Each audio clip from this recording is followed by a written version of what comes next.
una sa lahat, may nakapangingilabot na pakay ang mga opisyal na ito sa isang madilim na bahagi ng Lapu-Lapu, Cebu. Sa loob ng isang nakakandadong bahay, meron palang mga nakakulong na bata. Pagbukas sa pinto, tumambad ang nakakaawang lagay ng mga paslit na iniwan umano ng sarili nilang ina. Bakit kaya sila inabandona? Yan ang dapat abangan. Ngayong ika-6 na araw ng Disyembre taong 2024. Malagim na karambola sa Katipunan, 4 ang patay at mahigit 30 ang sugatan. Pagdaan ng truck bago ang disgrasya sa pool sa CCTV. Driver ng nang-ararong truck pumuslit sa takot na kuyugin. Mga bus na biyaheng probinsya papayagang dumaan sa EDSA ngayong Kapaskuhan pero sa piling oras lang. Hindi ba yan lalong magpapalala sa traffic? Usapang impeachment naman. Ilang kongresista nangangalap na ng mga pirma para mapabilis ang pagpapatalsik kay VP Sara. Mag-asawang bibili lang ng sasakyan, pinagbabaril sa Dasmariñas, Cavite. Patay si Mister. Mahigit 50 Chinese pinagdadampot sa isang warehouse sa Davao del Norte na pugad pala ng pogo. FBI! FBI! Hey! Baba! Baba! Baba na! Ayaw dagat! Baba! Sa pool sa CCTV, CEO ng insurance company patay matapos tambangan sa labas ng isang hotel sa New York. Tinaguri ang CEO killer, pinaghahanap. Sa mga naghahanap naman ng trabaho abroad pero ayaw ng stay-in o nakatira sa bahay ng amo, pwede na yan ngayon sa Saudi. At eto na nga ang mainit na pinag-uusapan. Maris Racal, binasag na ang katahimikan tungkol sa kanila ni Anthony Jennings. Emosyonal na nagsorry sa kinasangkutang eskandalo. I feel like I'm a naked woman walking. I'm so embarrassed. And I'm sorry that you get to see that.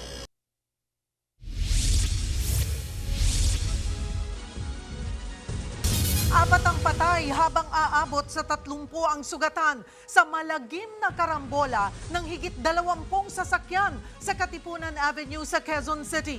Ang nang-ararong truck driver natakot daw na kuyugin siya ng taong bayan kaya tumakas. Nasa pool sa CCTV ang truck bago nito araruhin ang maraming sasakyan. Nasa frontline ng balitang yan si Mon Gualvez. Nagkalat kagabi ang mga motor at halos magkapatong-patong ang mga sakay sa northbound lane ng Katipunan Avenue flyover, Quezon City. May kotse ring nayupi na may sakay pa nga sa loob. Nagkasira-sirang SUV, pati ang isang closed van. Sa likod ng mga nagkarambolang sasakyan, ang isang truck. Yan ang umararo sa mga motorista. Nakuhanan pa nga sa CCTV ang matulin na takbo ng truck sa flyover. Naka-hazard pa ito bago mang-araro. Damay sa karambolang 16 na motorsiklo, 5 four-wheeled vehicles, isang bus at isang truck. 4 ang patay at 30 naman ang sugatan. Tumakas ang driver ng truck at naiwan na 3 niyang pahinante. Kwento ng pahinante, nag-deliver sila ng asukal sa Pasig at pabalik na sana sa Novaliches. Mahina lang nung takbo niya, kaso pag paakyat kami, mahina siya, tapos palusong, sabi na wala nang preno, tapos dumiretso yung takbo sa truck. Isa si Randy Hongay sa mga rider na nadamay. Siya raw ang unang tinamaan ng truck. Mabilis po, bulusok po talaga eh. Parang nawala po talaga ng preno po yun. Pero wala pong busina. Dire-diretso po. Natroma na raw si Randy matapos ang aksidente. Parang ayoko na magmotor. Ayaw po. Natatakot na po ako. Pag mayroong sasakyan na dumadaan. Halos 6 na oras din isinara ang Katipunan flyover northbound dahil sa aksidente. Isa-isang inalis sa mga sirang sasakyan. Kinailangan ding bugahan ng tubig ang lugar dahil sa mga bubog at tumagas na langis. Kanina umaga, naaresto ang truck driver. Pinuntahan siya ng mga pulis sa kanyang bahay sa Quezon City. Depensa niya kaya siya tumakas. Natakot lang po ako dahil sa baka kuyugin po ako eh. Kaya nagpunta po ako sa bahay. Humingi siya ng paumanhin sa lahat ng biktima at sa pamilya ng mga naulila. Alam mo ba natin na hindi ko naman po sinasadya.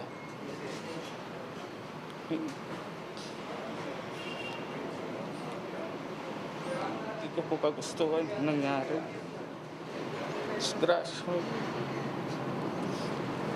Sasagutin ng may-ari ng truck ang lahat ng gastusin. Mahaharap naman sa reklamo ng multiple damage to properties, physical injuries at homicide ang truck driver. Nagbabalita mula sa frontline, Mon Gualvez, News 5. Buhol-buhol na ang trapiko ngayong unang Biyernes ng Disyembre. Posibleng mas tumindi pa yan kapag pinayagan ng dumaan sa piling oras ang mga provincial bus sa EDSA. Live mula sa EDSA Mandaluyong, nasa frontline ng balitang yan, si Gary De Leon. Gary, rush hour na. Gaano na katindi ang traffic? Alam mo, Cheryl, kanina pa nga itong 2:00 ng hapon, dito sa EDSA Ortigas ay ganito na katindi yung traffic na nararanasan. Kung makikita mo sa aking likuran, matindi yan, mabagal, very slow moving. Ito ay dahilan kung bakit nahihirapan yung mga kababayan natin, lalo na yung mga motorista. Isa sa factor daw bakit ganito katindi yung traffic ngayong araw ay yung mga kabi-kabilang Christmas party at iba ay nagsha-shopping sa mga mall. 5:00 kaninang hapon, rush hour. Ganito na ang sitwasyon sa bahagi ng EDSA Ortigas. Mistulang parking lot ang north at southbound lane dahil walang halos galawan ng mga sasakyan. Kaya ang ilang motorista, napapakamot na lang ng ulo. Masyado mo traffic, sir. Ang matinding traffic na yan, posible pang lumala habang papalapit ang Pasko. Simula kasi sa December 20 hanggang December 25, papayagan na rin ng MMDA na dumaan sa EDSA ang mga provincial bus. Mula yan 10:00 ng gabi hanggang 5:00 ng madaling araw. Pero mula sa December 26 hanggang January 2, papayagan na rin ng mga provincial bus na dumaan sa iba pang pangunahing kalsada sa Metro Manila ng buong araw. Ito ay para maraming masakyan ang mga pasahero ngayong holiday season.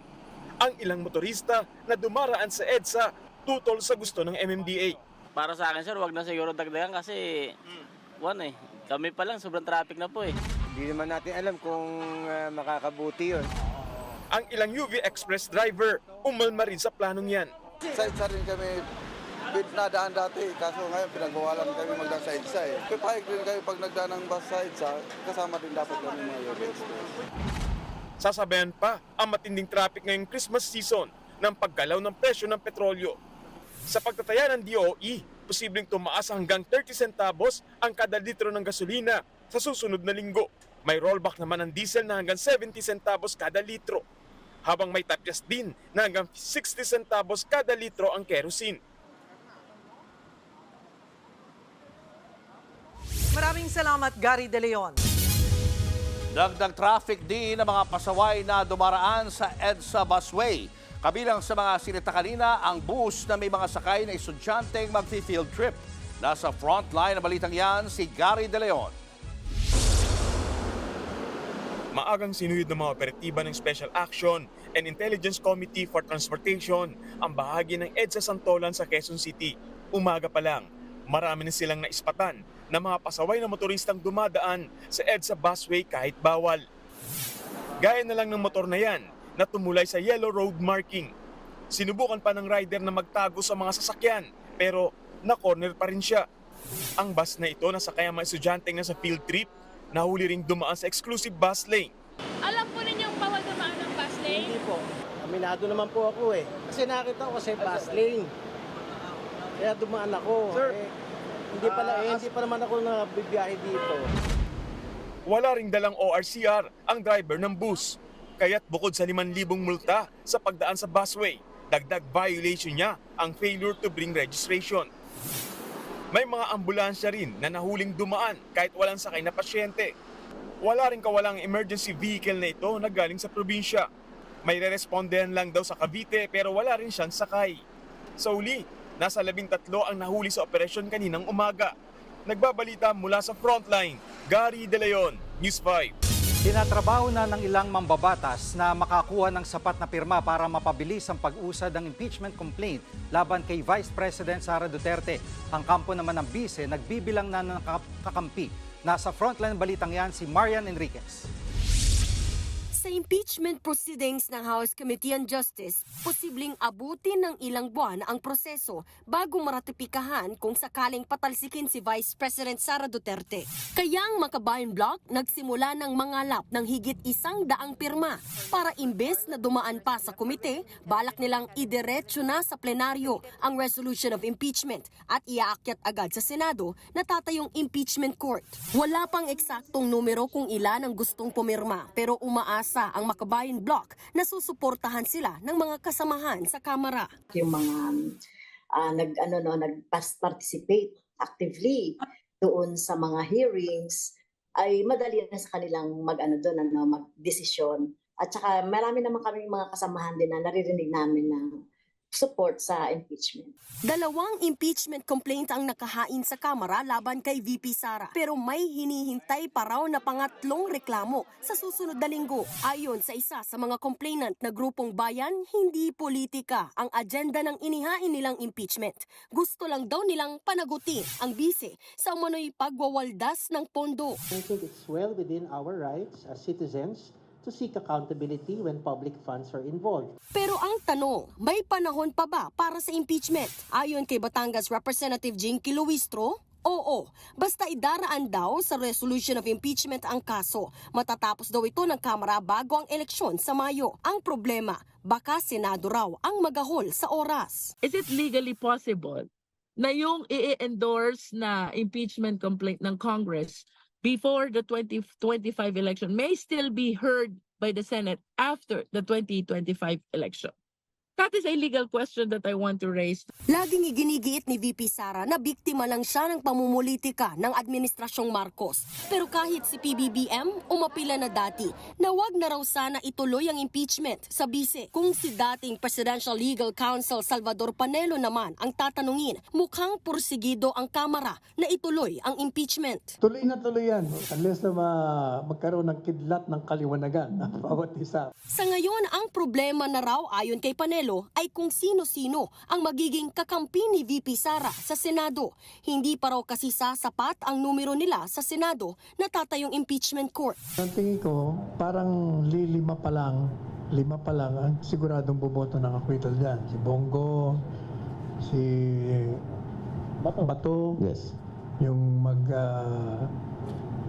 mag-ina, Villar, saka si Robin. Nagbabalita mula sa Frontline, Marian Enriquez, News 5. Inaasahan na ng ilang senador na aakyat sa kanila ang reklamong impeachment laban kay VP Sara Duterte.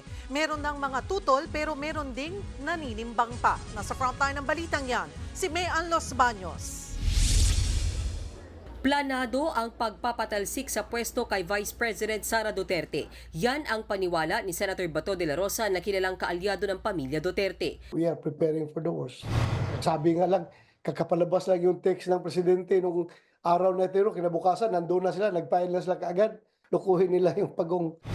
Ngayon pa lang, inaasahan na raw ni De La Rosa na aakyat talaga sa Senado ang impeachment complaint kahit pa nagsabi na si Pangulong Bongbong Marcos na hindi ito importante ngayon. Kapag nagkataon, apektado raw ang kampanya ng mga gaya niyang re-electionist lalo't sila ang magsisilbing senator judge. Trabaho man talaga namin yan to sit as a impeachment court. Kung hindi kami magkakampanya, di lugi tayo.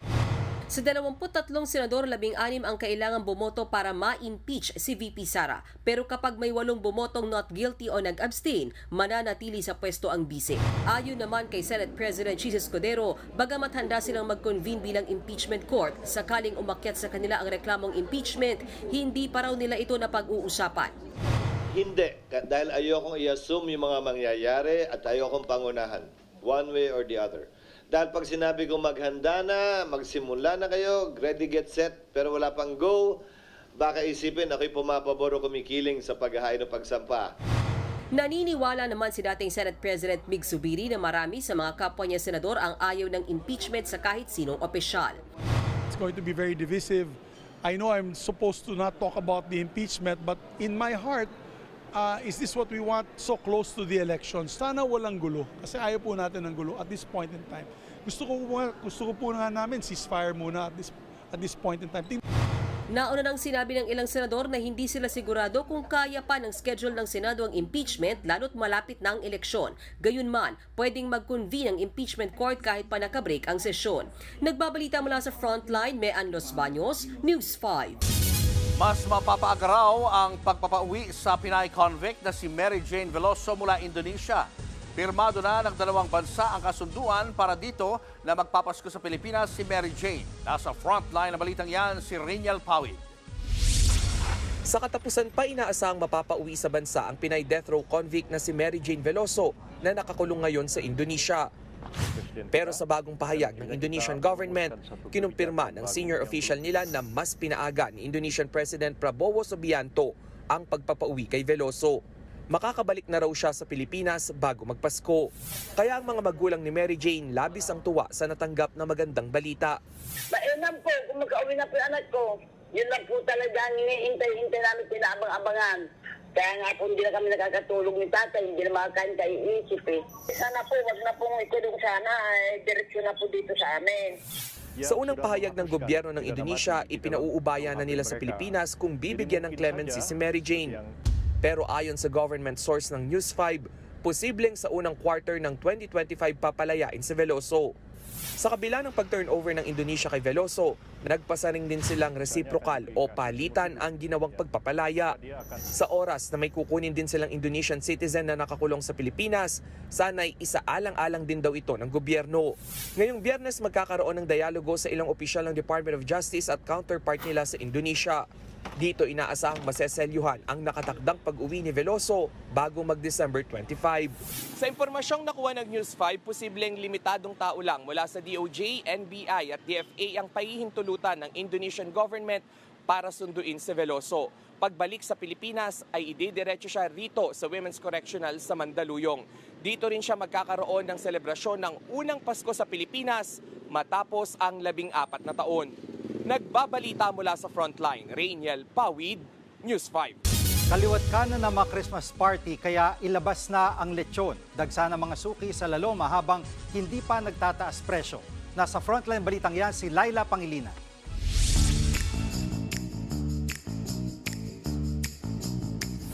Busy na ang ating mga lechonero sa Lechon Capital. Paano ba naman kasi ang dami nang nagpapareserve at nag-o-order ng lechon? Huling linggo pa lang daw ng Nobyembre, gising na ang Christmas spirit sa Laloma, Quezon City dahil biglang sumipa ang mga order ng lechon. 10 lechon agad ang ikinarga sa pickup na ito. Tayo mga Pilipino, hindi ba? Sa kultura natin, ang lechon ay simbolo ng tagumpay, kasaganaan at pagmamahal sa pamilya. Ang grupo ng delivery rider dito, mahina raw ang 20 perasong lechong na de-deliver kada linggo. Strike anywhere din daw sila. Minsan, umaabot pa ng Tagaytay. Sa lechonang ito, hindi lang free taste ang meron dahil may freebies pa silang dinuguan at atsara sa kada lechong bibilihin. May dinuguan, may tiara, may pakso na lechon. Conforme sa gusto para maraming dumating na customer. Kaya agad kinagat ni Melrose Munoz ang offer para sa Christmas party nila bukas. Gusto niya mas masarap tsaka mas mura, doon kami. Ang balikbayan namang si Jennifer Abe, nasabik matapos higit 1 taong hindi nakatikim ng lechong Pinas. Ay, sorry po, talagang kakainin yan. Balat talaga, basta balat. Di bali nang tumaba sa kanang diet. Sa ngayon, hindi pa nagbabago ang presyo ng lechon sa Laloma na nasa 1,200 pesos kada kilo. 8,000 naman ang small, 10,000 ang medium. 14 hanggang 15,000 ang large at 15,000 hanggang 18,000 ang XL. Payo ng mga lechonero ng Laloma.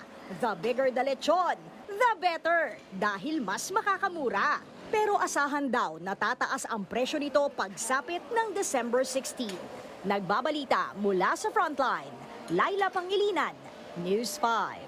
Susunod, News 5 exclusive. Lalaking bibili lang sana ng sasakyan, pinatay ng middleman na nakilala lang online. 4 na batang magkakapatid sinagip matapos iwan ng kanilang nanay sa nakakandadong bahay. At Si General Luna may banat kay Anthony Jennings. Abangan ang lahat ng yan sa pagbabalik ng Frontline Pilipinas.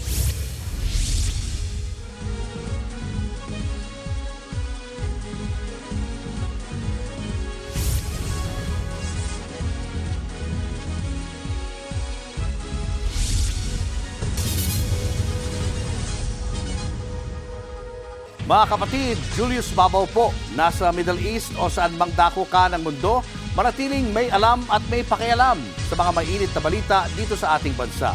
Simulan po natin ang bawat araw sa tuloy-tuloy na balitaan sa Frontline.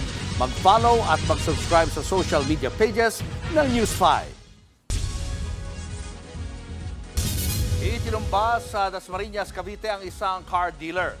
Malapitan siyang binaril ng nagpakilalang middleman. Nasa frontline ng balitang yan, si Dave Abuel, exclusive. Wala nang buhay sa loob ng kotse ang lalaking yan sa Dasmariñas, Cavite nitong Miyerkules ng gabi. Isang car dealer ang biktima. Base sa investigasyon, kasama ng lalaki ang kanyang asawa. Mula Laguna, dumayo sila sa Cavite para makipagkita sa middleman na nakilala lang online. May kakilala raw ang middleman na gustong magbenta ng van. Pero nang papunta na silang tatlo sa magbebenta raw ng sasakyan, bigla raw pinahinto ng middleman ng kotse, saka binaril sa batok ang lalaki. Dito sa bahaging ito ng Langkaan 1 nangyari ang pamamaril. Ayon sa pulis, nagawang makatakas ng babae at humingi ng tulong sa mga tao sa lugar. Tumakas naman ang sospek matapos ang pamamaril. Bumagsak sa kalsada ang asawa ng biktima na tinamaan ng bala sa balikat at tagiliran. Agad rumesponde sa insidente ang barangay. Ang sabi ng babae ay kami ay pinamaril. Ang asawa ko ay may tama. Tulungan nyo kami. So agad kami nagpadala ng ambulance. Pag nanakaw ang tinitingnang motibo sa krimen, kinuha raw ng sospek ang perang pang down payment sana sa bibiling van na hindi pa tukoy ang halaga. Nagpapatuloy ang investigasyon. According sa wife, medyo malaki-laki yung dala nilang pera. Pero based naman doon sa interview namin kagabi sa kapatid ng victim, na pag nag-transact ng pera itong victim, hindi din nagdadala ng malaking pera, pang down lang hindi dinadala. Tukoy na raw ang pagkakakilanlan ng sospek.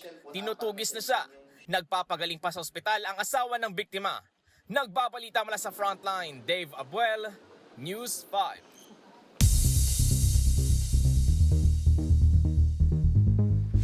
Sa pool sa CCTV ang pananambang sa CEO ng isang insurance company sa New York. Ang gunman gumamit ng silencer at malapitang binaril ang biktima. Narito ang Frontline News Abroad.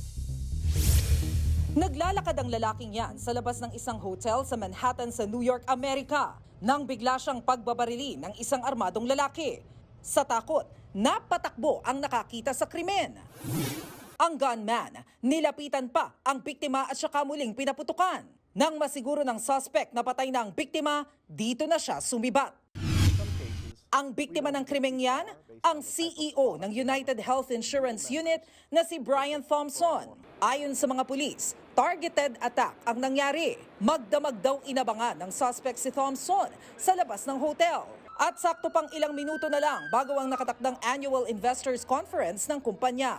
Naglabas na ng mga larawan ang New York Police ng mga person of interest. $10,000 o mahigit kalahating milyong piso ang pabuya sa sino bang makakapagbigay ng impormasyon para maaresto siya. Hindi patukoy kung anong motibo sa krimen. Nagbabalita mula sa Frontline, Maricel Halili, News 5. Higit 8 milyong peking PWD IDs ang naglipana ngayon sa bansa. Kung paano malalaman ang peke sa hindi, alamin sa Frontline Report ni Ria Fernandez. Sa unang tingin, aakalain mong lehitimo ang PWD ID na ito. Pero nang ilapag at itabi sa legit, mapapansing magkaiba ang kulay. Mali rin ang impormasyon gaya ng code para sa disability category. Isa sa mga ito, nakapangalan kay alias Rick. Tumanggi siyang humarap sa camera para sa kanyang privacy. Pero sa panayam sa telepono, sinabi niyang naloko siya ng kaibigang contractual worker sa City Hall sa halagang 1,500 pesos. Pati raw ang mga kakilala niyang may disability. Naloko rin. Nung na-receive po nila yung ID, na-compare ko po na we have different IDs po and wala po kaming natanggap na booklet. Ilan lang yan sa halos 20 peking PWD ID na nakumpiska sa Valenzuela ngayong taon. Ang ating PWD ID ay libre. Kaya po kung kayo po ay may nag-assist sa inyo o lumapit, nag-house to house sa inyo at kayo po ay nagbayad, 100% po ito ay fake ID. Kabilang sa mga requirement para makakuha ng PWD ID ang medical certificate o abstract mula sa espesyalista, certification on disability, valid ID, birth certificate kung bata at 2x2 ID picture. Mabilis na ang proseso sa mga LGU sa pagkuha ng PWD ID, pero syempre, binubusisi nila ang mga ito. At kung kwalipikado ang disability, encode na sa system ang information. Dito sa Valenzuela, available ng PWD ID makalipas lamang ang 1 hanggang 2 araw. Sa opisyal na datos, nasa 8.5 million ang peking PWD ID sa bansa. Malayo sa 1.8 million PWD na nakarehistro sa Department of Health. Ang problema, walang kakayahan ng maraming negosyo na masuri ng maigi ang mga ID ng customer. Ginagawa po talaga namin, nagbe-base po kami doon sa ID holder po talaga. So nagdi-discount po kami. Malaki rin daw ang hindi nakukuhang buwis dahil dito. Kaya isa sa mga panukala ngayon ang pagkakaroon ng Unified ID system na may security features. Pinag-aaralan pa yang maigi. Nagbabalita mula sa Frontline, Ria Fernandez, News 5.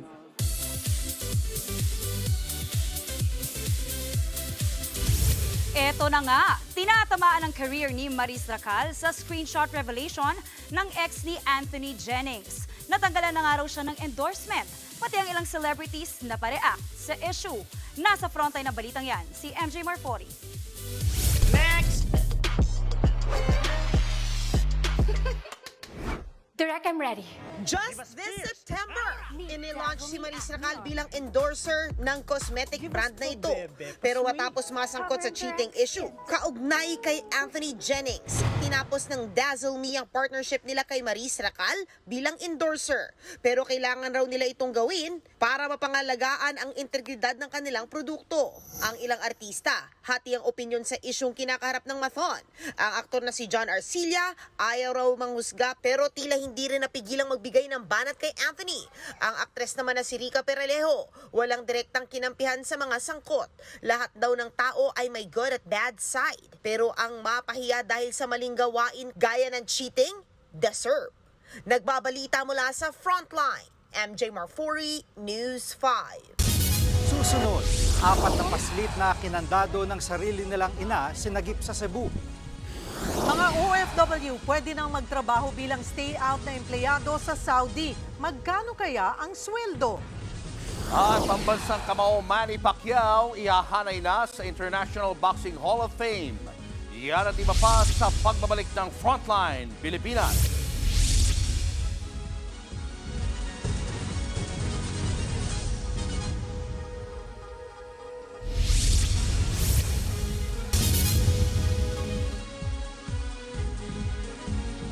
Mga kapatid, Julius Babaw po. Nasa Middle East o sa amang dako ka ng mundo, manatiling may alam at may pakialam sa mga may init na balita dito sa ating bansa. Simulan po natin ang bawat araw sa tuloy-tuloy na balitaan sa Frontline. Mag-follow at mag-subscribe sa social media pages ng News 5.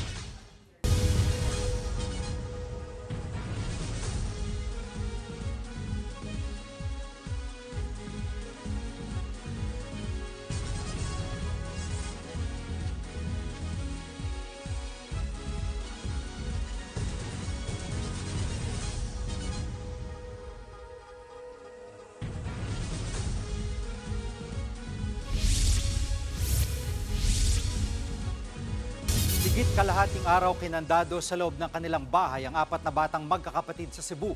Naawa mga kapitbahay kaya pinarescue ang mga paslit. Kung bakit yan nagawa ng kanilang nanay, alamin sa Frontline Report ni Bril Montalvo.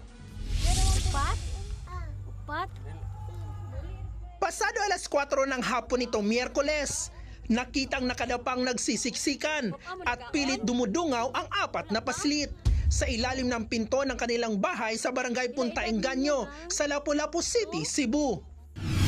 Pare-parehas silang hindi makalabas dahil kinadena at kinandado ng kanilang ina ang bahay. Hindi naman daw pwedeng persahang buksan ng barangay ang pinto dahil baka makasuhan ng trespassing ang mga re-responde. Kaya pasado alas 9 ng gabi, kasama ang tauhan ng barangay, pulis at City Social Welfare and Development Office, muling binalikan ang magkakapatid. Dito na nila sinira ang kadena ng pinto gamit ang martilyo. Nang makapasok, tumambad sa kanila ang madilim na bahay at ang natutulog na magkakapatid na nasa edad 6, 5 at 2 taong gulang. Tuog na? Dalawa sa kanila ang walang damit. Ginising ng mga otoridad ang mga paslit at isa-isa nila yang binihisan sa binuhat palabas. Agad silang dinala sa barangay para mapakain at matingnan ang kondisyon. Ayon sa barangay, nakatanggap sila ng report na may 4 na batang ikinulong at iniwan ng kanilang ina mula pa alas 8 ng umaga. Ibig sabihin, kalahating araw walang bantay ang mga bata. Bumalik lang daw ang ina kinabukasan ng Huwebes. Giit daw nito, hindi niya inabandona ang kanyang mga anak. Sabi niya, naghahanap daw ng trabaho, naghahanap daw ng pera para may papakain sa mga bata. Lumalabas na hindi ito ang unang beses na nangyari. Wala raw kasing mapag-iwanan ng ina at tanging siya lang ang tumataguyod sa mga anak dahil may iba ng pamilya ang ama ng mga bata. Nasa pangangalaga na ng DSWD ang magkakapatid, habang sinusuri naman ang kakayahan ng kanilang ina na magpakaina. Nagbabalita mula sa Frontline, Bril Montalvo, News 5. Imbes na pagsagip sa umano'y dinukot na dayuhan, nadiskubre ng NBI ang iligal na operasyon ng Pogo sa isang warehouse sa Davao del Norte. Higit 50 Chinese ang nahuli sa operasyon. Nagbabalik si Bril Montalvo. NBI! NBI! Hey! Baba! Baba! Baba na! Ayun agad! Sinalakay ng mga operatiba ng NBI Davao ang isang warehouse sa barangay Manay, Panabo City sa Davao del Norte pasado alas 2 kaninang madaling araw. Hinalughog nila ang lugar at nadatnan ang ilang Chinese. NBI, wala ka galaw! Labas! Pakay nilang sagipin ang isang babaeng dayuhan na dinukot daw ng mga Chinese. Pero hindi siya naabutan sa warehouse. When we got to the area, na-late na kami ng siguro 20 minutes. Nakaalis na. Ang kanilang nadatnan, iligal na operasyon ng Pogo. Tumambad sa kanila ang mga computer at higit 100 cellphone na ginamit umano sa iligal na operasyon. May mga ID, passport at bank accounts pa. Ayon sa NBI, 55 Chinese, 3 Malaysian at 1 Pinay ang nahuli. Nakatakdang ipa-deport ang mga dayuhan. Ang Pinay, itinangging may kinalaman siya sa iligal na Pogo. Pumunta po ako dun sa boyfriend ko. For travel lang sana ako, magbe-vacation lang sana ako. Hindi ko po nakikita kasi sa loob lang po ako lagi ng kwarto. Hindi po ako lumalabas. Tikom naman ang isa sa mga Chinese. Anong ginagawa niyo sa warehouse? Hindi alam yan. May nakumpiska ring 2 shotgun na hindi lisensyado at mga pamalo at posas. Inaalam na kung may torture bang nagaganap sa warehouse na pagmamay-ari umano ng Ginseng International na 3 buwan pa lang nag-ooperate. Iniimbestigahan din ang posibilidad na 2 empleyado umano ng Panabo LGU ang protektor ng Pogo operation. Nagbabalita mula sa Frontline, Bril Montalvo, News 5.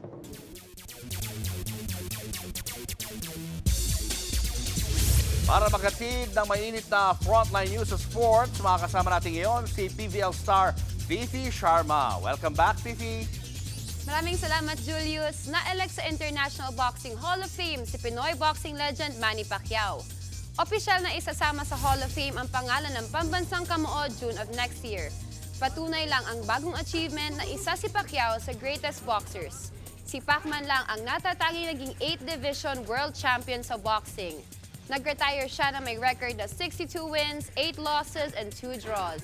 Si Pacquiao ang ikalawang Pinoy boxer na makakasama sa Hall of Fame, kasunod ni Gabriel Elorde.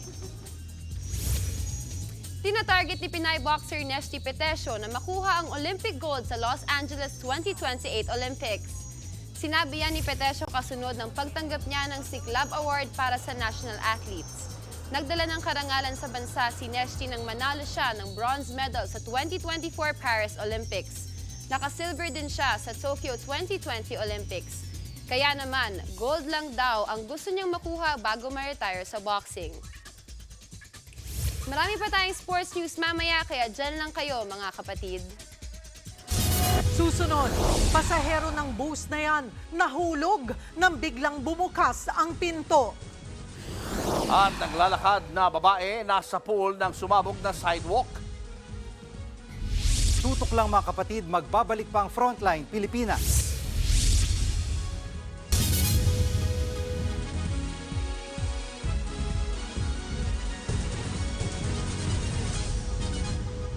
Mga kapatid, Jiggy Manikad po, nasa Middle East o saan mang dako ka ng mundo, manatiling may alam at may pakialam sa mga mainit na balita dito sa ating bansa. Simulan natin ang bawat araw sa tuloy-tuloy na balitaan sa Frontline. Mag-follow at mag-subscribe sa social media pages ng News 5. Nahulog ang isang pasahero mula sa bumabiyahing bus sa Istanbul, Turkiye. Masdan na ang lalaking yan na nakatayo malapit sa pinto ng umaandar na sasakyan. Maya-maya pa, biglang nasira ang pinto, saka tumilapon ang lalaki. Isinugod sa ospital ang biktima na nasa maayos ng lagay. Ayon sa report, nadaanan ng bus ang isang bukas na manhole, kaya nasira ang pintuan nito. Sugatan naman ang isang babae matapos sumabog ang sidewalk na nilakaran niya sa Lima, Peru. Sa kuha ng CCTV, biglang sumabog at nabutas ang bahaging niya ng kalsada na saktong dinaanan ng babae. Sumot din siya sa nabutas na kalsada at nadaganan ng bakal mula sa sidewalk. To the rescue ang sundalong nakakita. Nasa maayos ng lagay ang biktima at ayon sa mga otoridad, sumabog ang electric box na nasa ilalim ng kalsada. Posible raw nagka-short circuit ito. Itinanggi naman niya ng kumpanyang may hawak sa electric box.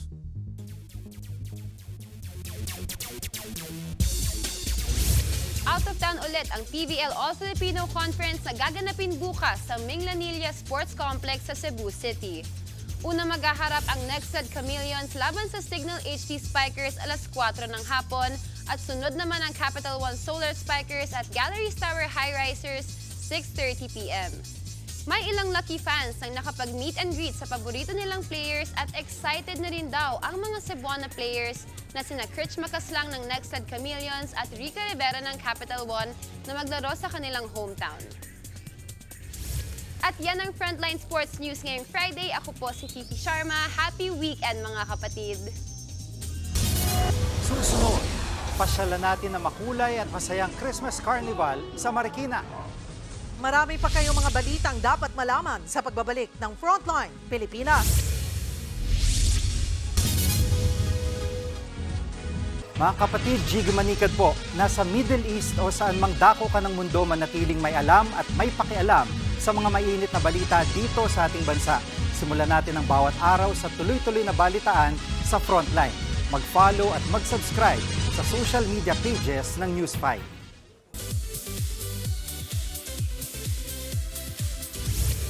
Kasunod ng madamdaming pahayag ni Maris Racal, nagsalita na rin si Anthony Jennings. Sa isa ring panayam ng ABS-CBN, humingi ng tawad si Anthony sa lahat ng mga nasaktan niya at sa iba pang nadamay. Partikular din siyang nagsorry kina Maris Racal at sa ex-girlfriend niyang si Jam Villanueva. Kasunod ito ng kinasangkutang cheating issue ni Maris at Anthony na ibinunyag ni Jam sa pamamagitan ng mga screenshot ng messages ng tambalang Maton.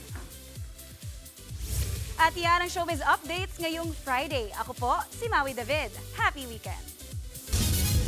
What a Friday, no? Yeah. Pero dito na lang tayo, mga partners. Sa mga kapatid natin, ongoing pa sa kanilang Christmas shopping, naku, ito po ang isa sa mga pwede nyong puntahan.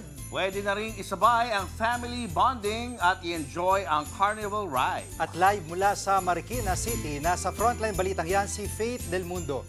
Faith, itour mo nga kami dyan. Yes, Cheryl, Julius, Jiggy, game na game ang vibes / Carnival Rides ang Paskong-Pasko na nga dito sa Marikina Riverbanks. Perfect nga yan pang family banding lalo na ngayong weekend. Paskong pasyalan na all-in-one. Sagot na yan ng Marikina Riverbanks. Para sa mga adventurous na naghahanap ng adrenaline rush, subukan ang iba't ibang rides dito, gaya ng frisbee na para kang ikot-ikot. Pero kung extreme ang trip mo, yung tipong paikot-ikot na pabali-baliktad pa, dito ka sa Hangover sumakay. Siyempre, may cutie fun rides din for kids, gaya ng Mickey Mouse Carousel at Train Ride. Kahit December na pero bet nyo ang katatakutan, meron din namang horror train at horror house. Kaya naman mapamilya o barkada talaga namang enjoy. Saya po yung anak ko kasi para sa kanya po to Kaya po kami namamasyal. Ramdam na po yung Pasko. May larong perya rin gaya ng Huggies Piso at Shooters Game. Hindi ka pa ba nakakabili ng pang-exchange gift? Sakto ang bazaar para sa Christmas shopping mo. May babibiling mga laruan, damit at marami pang iba. Hindi naman kumpleto ang pasyal at shopping kung walang food trip, di ba? No worries dahil maraming food stalls dito. Yan ang one-stop Christmas pasyalan dito sa Marikina Riverbanks na libre niyong mapupuntahan 4 p.m. to 12 midnight buong linggo. Tara na dito sa Marikina at maki-Christmas saya. Balik sa inyo. Maraming salamat, Faith Del Mundo. Saya, pero ito pang isang maagang Christmas bonus, ha? Gusto natin, syempre, i-congratulate ang ating partner. Ikaw ba yun talaga? Yes po, dahil isa po Wala si ko Jingy statement. sa mga, wala akong statement, bibigyan kita pagkakataon maglabas ng statement. Sa mga kinilala ng Anak TV Awards ngayong taon. Yes, congrats, congrats. Thank you, salamat. O, pinarangalan si Jiggy bilang 2024 Makabata Awardee na pagkilala sa kanya bilang idolo at pinagkakatiwalaan ng mga kabataan. At bukod po sa inyong lingkod ay ilan pang personalidad at programa ng Kapatid Network ang nabigyan din ng pagkilala. Makabata awardee rin po si kapatid host Maine Mendoza, habang Anak TV Seal awardee naman ang paborito nating morning kasalo, ang Good Morning Kapatid! Alright. At ang noontime variety show na Eat Bulaga. Kinilala rin bilang certified tagahatid saya ang comedy game show na Imagination, pati ang top 5 ng mga kwentong Mark Logan. At nakakuha rin po ng Anak TV Seal Award ang Gabby's Dollhouse at My Little Pony. Ayan, thank you. Congrats! Salamat po sa bumubuo ng Anak TV Awards. Ayun na, nagkaroon na siya ng pagkakataon maglabas ng statement. Oo nga. Ayan. Welcome back, Fifi! Thank you po. So good to be back. Yes. Uy, congrats sa sa Good Morning Kapatid. Salamat po. At salamat sa Anak TV Seal Awards. Thank you so much po. May bagong racket sa Saudi Arabia para sa mga OFW. Para maiwasan na ang pang-aabuso, uwian ang magiging trabaho at hindi kailangang tumira sa amo. Nasa frontline ng balitang yan, si Riniel Pawid. Mag-iisang dekada ng domestic worker sa Middle East si Rola Bendico. Gaya ng marami, nakipagsapalaran siya sa ibang bansa para suportahan ng pamilya. Swertihan aniya ang pangangamuhan. May mga amo din na hindi pinapayagan mag-off or may yung sa cellphone. Mga password na kinukuha nila, hindi hawak ng mga tao sa katulad namin. Ang mga pangamba na yan ng mga OFW, maiibsan na raw sa bagong industriyang binuksan ng Saudi Arabian government. Naghahanap sila ng mga residential support worker. Sila yung hindi titira sa bahay ng mga employer. Pupunta lang doon para magtrabaho at uuwi rin sa kani-kanilang accommodation o tirahan. Base sa DMW Memorandum Circular No. 5, walang placement fee na kokolektahin sa mga nais mag-apply sa mga lehitimong recruitment agency. Naglalaro sa 2,000 riyals o 30,000 pesos ang buwan ng sahod ng residential support worker. Babayaran din ang mga overtime at may health insurance benefits. Bibigyan din sila ng libreng accommodation at hatid sundo ng kanilang transportation service. Tiwala ang DMW sa ganitong sistema. Yung mga issues pagdating sa labor complaints, welfare cases, exit visa, inaasahan natin na hindi na ito magkakaroon tayo ng ganong kalaking problema. Para mas palakasin ang proteksyon sa mga OFW sa Saudi at Kuwait, ipinatupad ang whitelisting policy. Ibig sabihin, tanging ang mga accredited employment agency lang ang maaaring magpadala ng Pinoy workers. Hindi na rin magde-deploy ng Pinoy sa mga employer na may kaso ng pang-aabuso sa mga OFW. Bawat recruitment agency kinakailangan na ring magtalaga ng welfare desk officer sa Kuwait at Saudi. Sa 2020 record ng DMW, umabot sa 4,302 ang minaltratong OFW sa Middle East.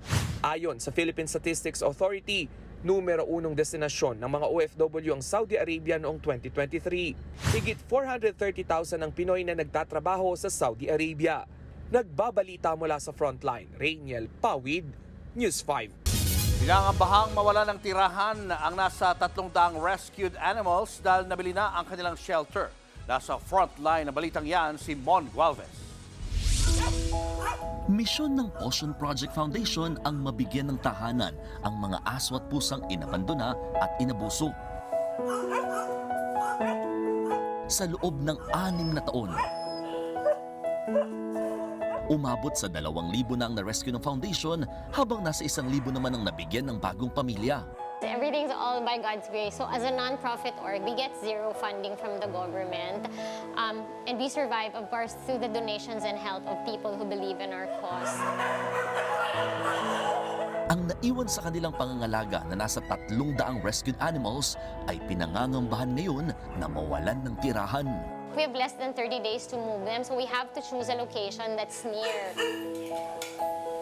May nakabili na raw ng shelter na kanilang nirerentahan, kaya pagsubok ngayon kung saan nila ililipat ang mga alagang hayop. Sa pag-raise pa lang ng funds to buy a property will take a while already. So the main plan of action really was to look for a rented property na fence, may water and electricity supply. We want an accessible space kasi we want people to go to the shelter para at least paglipat namin, maayos na lahat. Hindi na sila masistress. Kaya naman, isang event for a cause ang ikinasa ng foundation para makalikom ng pondong magagamit para sa kanilang paglipat. Pochella actually is our annual benefit concert for a cause. And if you can come and join us at Pochella, we have a lot of merch for sale.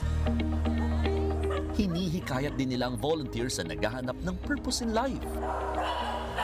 Come January, we will be posting about an open house as well. So for people who don't really have a lot of funds to help, but they have the talent, they have this, if maybe they're still looking for their life purpose, just having to involve yourself in animal welfare and volunteering can probably, give you a sense of purpose as well. So I really would just like to invite everybody to support animal welfare. Bubong na masisilungan at matatawag na tahanan. Isa yan sa pangunahing pangangailangan ng tao at karapatan din ng mga hayop na sana'y maibigay sa mga aso at pusa ng Ocean Project sa lalong madaling panahon. Nagbabalita mula sa Frontline, Mon Gualvez, News 5. 2 bagong batas ang nilagdaan ni Pangulong Bongbong Marcos, kabilang dyan ang pagpapatayo ng mga evacuation center at pagpapaliban sa bayad ng student loan ng mga nasalanta ng bagyo. Nasa Frontline balitang yan si Marcel Halili. Matapos ang 6 na sunod-sunod na bagyong tumama sa bansa nito lang Oktubre at Nobyembre, 2 batas ang nilagdaan ni Pangulong Bongbong Marcos ngayong umaga. Ito ay ang Ligtas Pinoy Centers Act at ang Student Loan Payment Moratorium during Disasters and Emergencies Act. Nakasaad sa Ligtas Pinoy Centers Act na dapat magtayo ng evacuation center sa bawat syudad at munisipalidad sa buong bansa. Sa ngayon kasi, madalas na public schools ang tinutuluyan ng mga biktima ng baha, kaya apektado pati ang mga klase. Schools are supposed to be sanctuaries for learning, creativity, and growth. They should not also bear the burden of being makeshift shelters. Utos ng Pangulo sa Department of Public Works and Highways, tiyakin ang agarang pagpapatayo ng evacuation centers na nakasunod sa National Building Code na tumutugon sa pangangailangan ng bawat lugar. And we have our evacuation centers are rated to survive a very 130 kilometers per hour winds, whereas we have seen in the past few weeks that these are way below the strength of the storms that we have been experiencing. Layunin naman ng Student Loan Payment Moratorium during Disasters and Emergencies Act na ipagpaliban ang pagbabayad ng student loan ng mga mag-aaral na apektado ng kalamidad ng walang interes o penalty. The benevolence of this law allows the disaster-affected students and their families to have a breathing space as they recuperate and rebuild their lives. Kasabay nito ang panawagan ng Pangulo sa CHED at TESDA na tulungan ang mga estudyanteng matapos ang kanilang pag-aaral sa kabila ng epekto ng kalamidad. Pinaalalahanan din ito ang mga lokal na opisyal na tiyaking alam ng kanilang nasasakupan ang mga hakbang sa pagtugon sa mga bagyo. Nagbabalita mula sa Frontline, Maricel Halili, News 5. Kahit pumayag na ang Timor-Leste, posible pa rin daw umapila ang kampo ni dating Congressman Arnolfo Teves Jr. para hindi siya ma-extradite pabalik sa Pilipinas. Nahaharap si Teves sa patong-patong na kaso kaugnay sa pagpaslang kay dating Governor Roel Degamo at siyam na iba pa.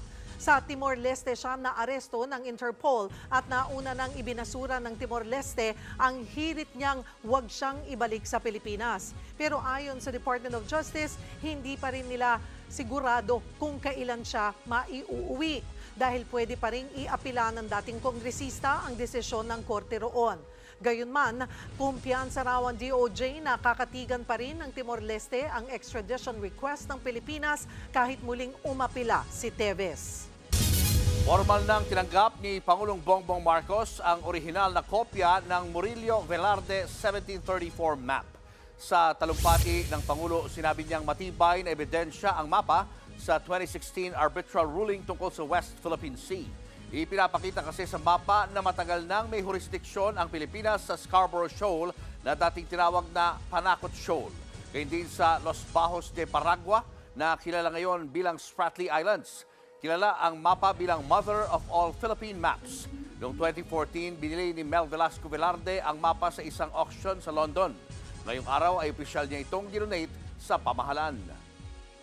Let us not only admire the artistry of the masterpiece presented to us today, but also draw inspiration from its enduring message, the call to protect and to assert what is rightfully ours, with resolve and with integrity.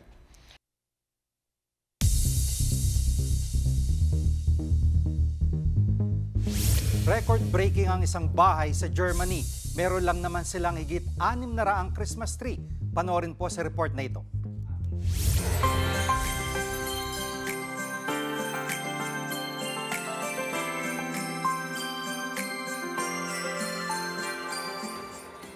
Guten Tag, herzlich willkommen.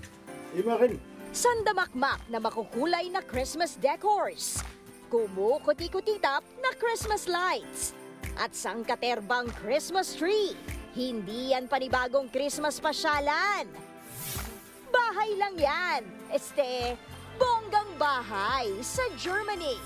Ang Christmas house, pagmamayari ng pamilya Jeromin. Mula ceiling, hagdan, hanggang sa CR. Christmas ang feels. 120,000 ornaments, 50,000 lights at libo-libong Christmas figurine ang nasa bahay. Kaya hindi nakapagtatakang record-breaking ang Christmas house. 605 lang naman ang Christmas tree sa loob ng bahay. May tadtad ng Santa Claus, may Minion at Star Wars-inspired Christmas tree. Bongga! Ika-7 taon na ngayon nang masungkit ng bahay na ito ang world record sa largest number of decorated Christmas trees in one place. Ayon sa pamilya, bukod sa anumang pagkilala, relaxing para sa kanila ang mag-design ng Christmas tree tuwing magpapasko. Nagbabalita mula sa Frontline, Laila Pangilinan, News 5. Maagang naghatid saya ang Kapatid Network sa mga residente ng Barangay Tumana sa Marikina sa pamamagitan ng isang Christmas outreach. Nasa frontline ng balitang yan, si Laila Pangilinan. Napaaga ang Pasko ng halos 400 residente sa Barangay Tumana sa Marikina dahil sa hatid saya Christmas outreach ng Kapatid Network. Mala Santa Claus sa mga bossing ng TV5 sa pangunguna ni Media 5 COO Dino Laureana, Vice President for Human Resources at FSG Head Rolly Santos, at Executive Director ng Alagang Kapatid Foundation Incorporated, Menchi Silvestre. Namigay sila ng mga Noche Buena package at mga gamot sa ating mga kapatid. Kaya ang kapatid nating si Marites Fontunares, hindi mapigilang maluha sa maagang regalo. Sa kalagayan ko po, kahit hirap po ako, meron po talagang katulad po ng alagang kapatid na natutulungan po ako. Hindi na po namin iisipin yung ihahanda namin sa Pasko, sa Noche Buena. Bit-bit pa ang kanyang baby, masaya din si Mary Ann Esperida sa natanggap na biyaya. Lalo't hindi pa halos nakakabangon ang kanyang pamilya mula sa pananalasa ng mga nagdaang bagyo. Blessing na din po yun. Para po sa mga katulad po, wala po akong trabaho. Sa bahay lang po. Nag-aalaga lang po ako ng mga bata po. Si Nanay Margarita Vergara naman, abay napa-day off muna sa pagtitinda para maki-Christmas party. Tuwang-tuwa po ako kasi ang trabaho ko po, nagtitinda lang po ng mani, nangungutang lang po ako ng pangpuhunan.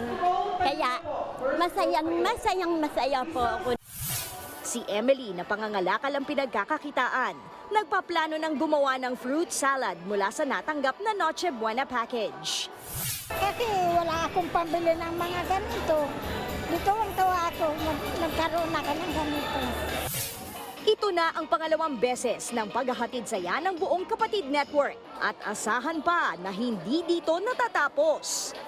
Hindi lamang natin sila kasama sa panahon ng kanilang krisis, kailangan pati sa pagbangon nila kasama natin sila. At napakaganda ng pagkakataong ito dahil Pasko. Pero hindi lang dahil sa spirit of Christmas ang dahilan ng hatid saya ng Kapatid Network. Ito din ay pag-e-embody sa mission, vision at values ng TV5. I can sum it up in kailangan tayo ay kasabay nila sa lahat man ng kanilang magiging karanasan at kaganapan sa buhay. Nandyan lagi ang TV5 at lahat ng kapatid sa TV5.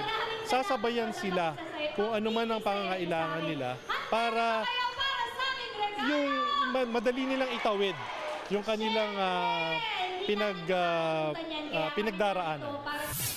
Sa Rodriguez Rizal naman susunod na maghahatid ng sayang Paskong Kapatid. Nagbabalita mula sa Frontline, Laila Pangilinan, News 5. Umabante si Filipina tennis ace Alex Ayala sa W100 tournament sa United Arab Emirates. Tinalo niya ang pambato ng Japan na si Kyoka Okamura sa quarterfinals ng women's singles. Nakuha ni Okamura ang first set pero bumawi ang Pinay at ipinanalo ang dalawa pang sunod na set. Dahil dyan ay pasok na siya sa semifinals. Bukod sa singles ay maglalaro din si Alex sa quarterfinals ng doubles. Ito na ang huling tournament na sasalihan ni Alex for this year. Susunod, sundalo sugatan matapos sumalpok sa bus ang minamaneho niyang sasakyan sa Isabela. Mga naapektuhan noon ng pagputok ng Bulkang Taal, nakahanap ng pagkakakitaan sa basura. At Julia Montes na disgrasya sa gitna ng shooting ng MMFF film na Topak. Tuloy-tuloy pa ang makabulang balitaan sa pagbabalik ng Frontline Pilipinas.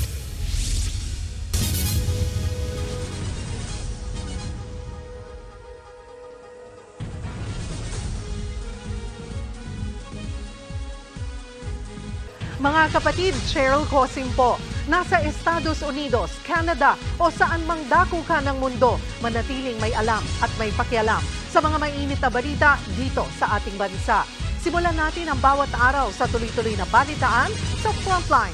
Mag-follow at mag-subscribe sa social media pages ng News 5.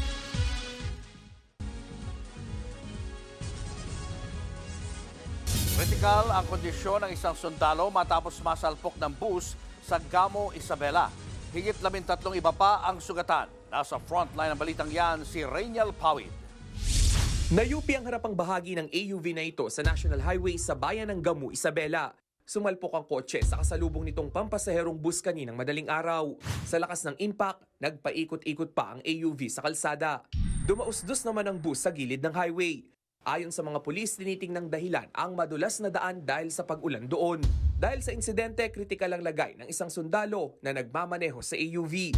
Sugatan din ang 3 niyang kasamahan. Nagtamo rin ng mga bukol at pasa ang higit 10 sakay ng bus. Nasa dalawang panig po, sir, kung ano po ang kanilang decision, kung willing silang mag-settle dalawa o magkasuhan po silang dalawa. Nagpapagaling na sa ospital ang mga sugatan. Patuloy rin ang investigasyon sa insidente. Nagbabalita mula sa frontline, Rainiel Pawid, News 5. Iba talaga ang diskarting Pinoy. Aakalain nyo ba na ang mga basura ay kayang maging upuan, lamesa at iba pang mapapakinabangan? Yan ang naging hanap buhay ng isang komunidad malapit sa Bulkang Taal. Narito ang report. Simulan natin ang aksyon sa patuloy na pag-alboroto ng Bulkang Taal. Maya't maya pa rin ang aktibidad ng Bulkang Taal ngayong araw. Sa pagsabog ng Taal noong 2020, nawalan ng kabuhayan ang mga residenteng nakatira malapit sa bulkan. Yung community ko sa Taal, na-displace. Dati, tour guide sila, tapos nagdadaing din sila ng mga isda. So, nung sumabog yung bulkan, nawala lahat yung livelihood nila. Naging emotional therapy daw ng mga residente ang pagbuo ng mga produkto gamit ang basura.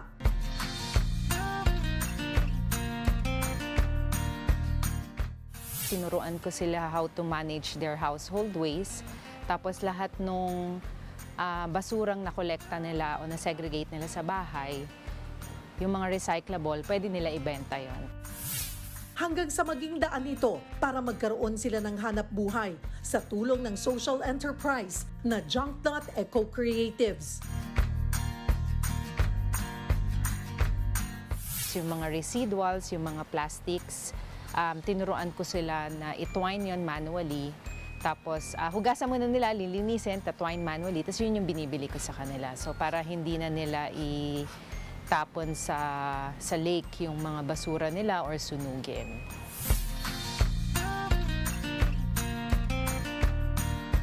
Ang mga basura ay nagtatransform bilang home furniture. Ang mga produkto nila ay mga upuan, lamesa at iba't ibang corporate giveaways na gawa sa plastics at iba pang basura. Binibili po ito sa amin sa halagang ang large ay 5 pesos bawat per meter. Pag nakagawa po kami ng 100 meter, 500 pesos po yun. Pandagdag din po ito ang pamili ng aming pagkain. Pasok ng mga bata sa school, nakatulong din po ito. Sa kapaligiran, nababawasan po mga basura. Hindi lang ito basta kabuhayan, nagkaroon din ng kamalayan ang mga residente tungkol sa tamang pagtatapon ng basura at pag-iingat ng kalikasan. Cheryl Cosim, News 5.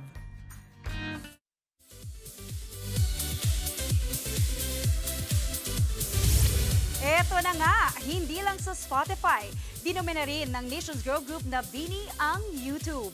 3 kanta lang naman ng Bini ang pasok sa listahan ng top music videos ng YouTube Philippines. Ang music video ng Salamin Salamin, most watched with 73 million views. Ang lyric video naman yan ay pasok rin sa 8th spot with 23 million views. Ang Cherry on Top naman ang top 2 with 43 million views. At ito ang matindi. All-out aktingan at aksyon ang mapapanood sa Metro Manila Film Festival entry na Topak ni na Arjo Atayde at Julia Montes. Si Julia nga napako pa sa isang eksena pero okay lang daw dahil sulit sa ganda ang kanilang pelikula. Nasa frontline ng balita niyan, si News 5 digital producer Von Villanario. Pak na pak sa aktingan, pak na pak sa emosyon, pak na pak sa action.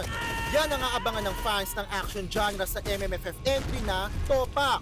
Iikot ang kwento nito sa karakter ni Arjo Atayde na dating sundalong may pinagdaanan sa usaping mental dahil sa kanyang tungkulin. It is really catering again to the awareness of PTSD and not just PTSD but mental health in general. Dahil sa matitinding fight scenes, may ilang pagkakataong na aksidente ang cast. Sa kabila nito, siniguro ng produksyon na ligtas ang set nila. Every time you really do action, you really have to expect bruises, you expect wounds, kasi part talaga siya. And it's really part, masakit, pero it's part of the fun, it's part of everything. Si Julia nga, natusok ng pako sa tuhod sa eksena. Pero, deadma. Kwento ng aktres, proud na proud sa kanya si Coco Martin sa pagsabak niya sa action era. Siyempre proud siya kasi siyempre siya naman talaga din yung isa sa nagturo sa akin kung paano. Hindi naman gumalaw lang parang kung paano yung safety, yung mga safety tips ng mga tinuro niya, nagamit din naman naming lahat dito. Masaya ang produksyon na finally mapapanood na sa bansa ang Topak matapos umikot ito sa iba't ibang international film festival. Isa ito sa mga entry sa 50th Metro Manila Film Festival. Nagbabalita mula sa Frontline, Von Belinario, News 5.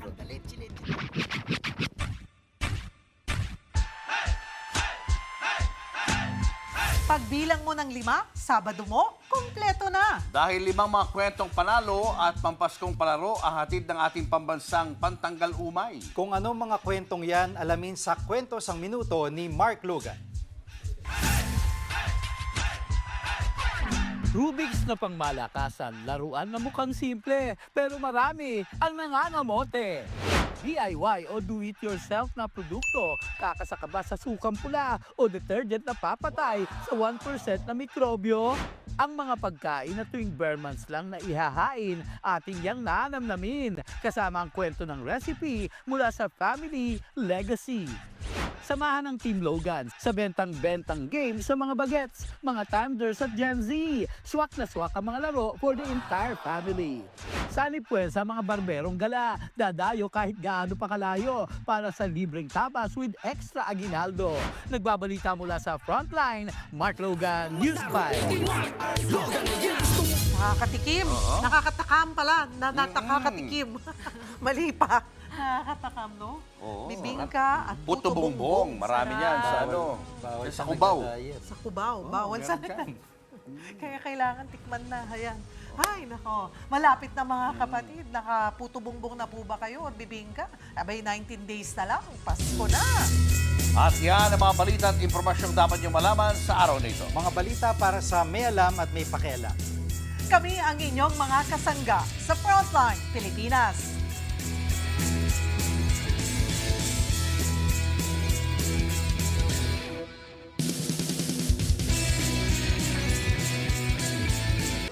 Mga kapatid, Cheryl Cosing po. Nasa Estados Unidos, Canada o saan man dako ka ng mundo, manatiling may alam at may pakialam sa mga maiinit na balita dito sa ating bansa. Simulan natin ang bawat araw sa tuloy-tuloy na balitaan sa Frontline. Mag-follow at mag-subscribe sa social media pages ng News 5.